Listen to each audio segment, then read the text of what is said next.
to choose two things of the value, V-A-L-U-E, two things.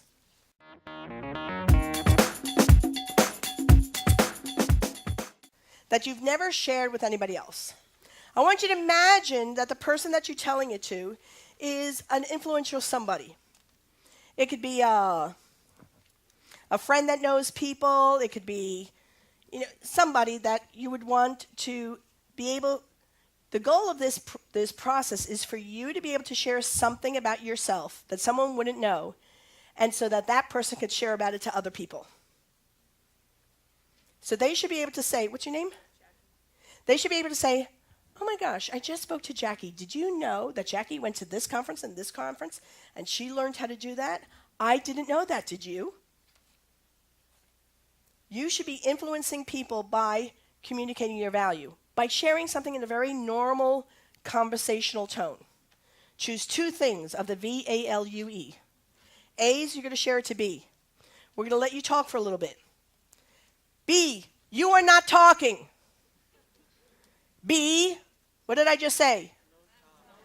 B, all you're doing is listening and giving encouragement like this.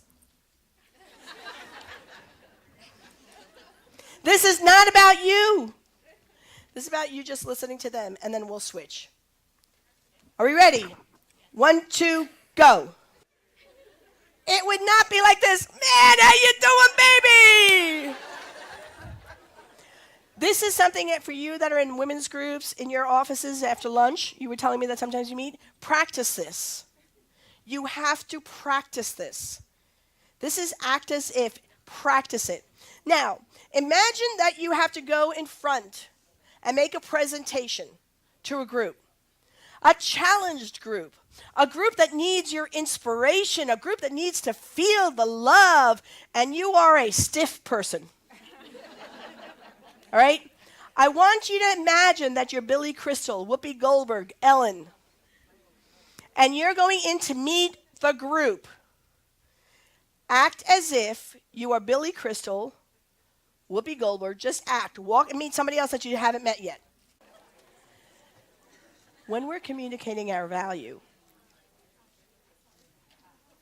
one of the things that we have to make sure of is that people hear us.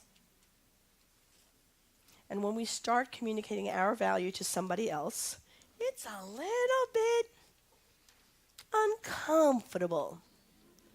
It's like, I could talk about you. I could talk about kids.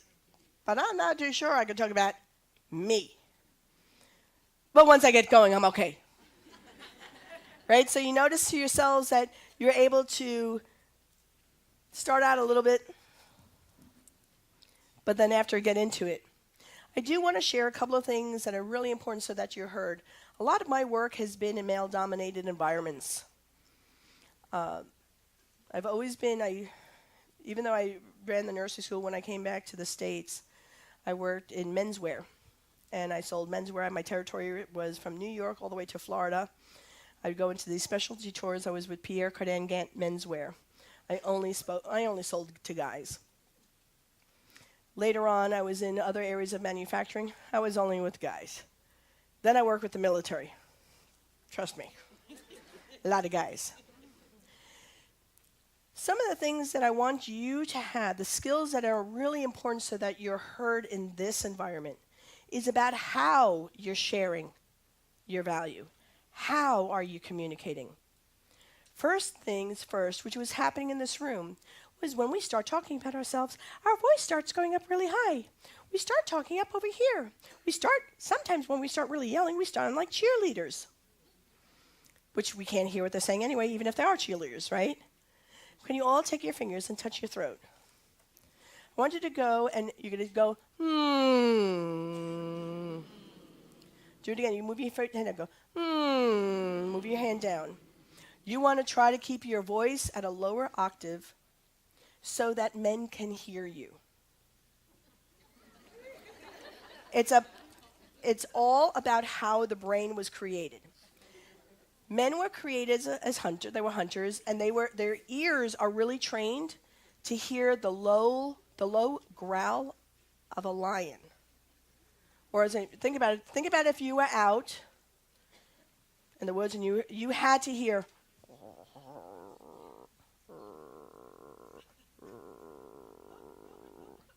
It's very low. It's how, if you listen to Discovery Channel, you'll hear them really low. Men are trained to hear that. Women their brains are created to be able to hear the crying sound of a baby, which is loud and shriek. We could hear that. Guys will go, like, what? And I don't mean it as a male. I mean, there are some guys that can hear it low, some guys that are just playing us, some guys that are really into it. They can hear, but understand we're trained to hear. So if we're in a male-dominated environment, we have to really watch how our voice sounds. If we're on stage, that our voice is low. Some of you saw me prepare before I spoke. Are you making sure that your voice goes deep and low? Are you speaking to the point? Too often, we add all the fluff. Well, I went down to the car, and as I was going down to the car, I had to go down the elevator, and there it was. My shoe got stuck in the elevator, and I'm going down the elevator. My shoe got stuck in the elevator, and then the rainbow was out. It was just amazing.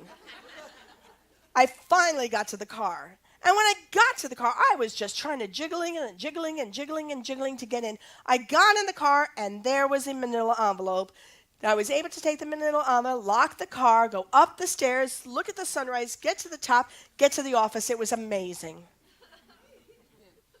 The guys want to hear, I got the yellow envelope. Say it to the point. Don't add fluff. You are gems. A diamond does not need to say, look at me, look how bright, look how wonderful, oh my gosh. And all it says is, I'm a diamond. Deal with it. To the point. Make sure that as you're speaking and walking, that you're walking with your solar plexus. Stand strong. Just because you don't have the title doesn't mean you're not powerful.